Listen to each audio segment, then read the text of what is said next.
everyone, today I am going to show you how to add auto captions in Capcut on your PC. Whether you are creating YouTube videos or Instagram reels, captions are a game changer for accessibility and engagement.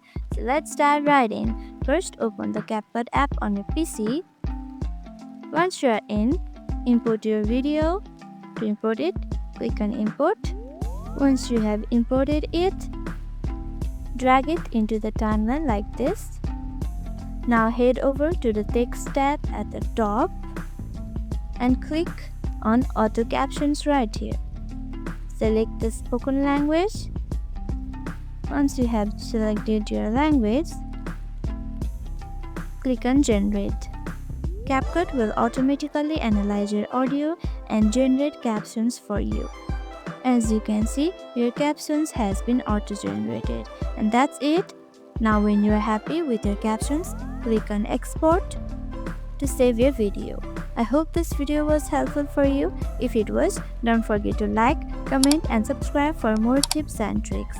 Thank you for watching and I'll see you in the next video.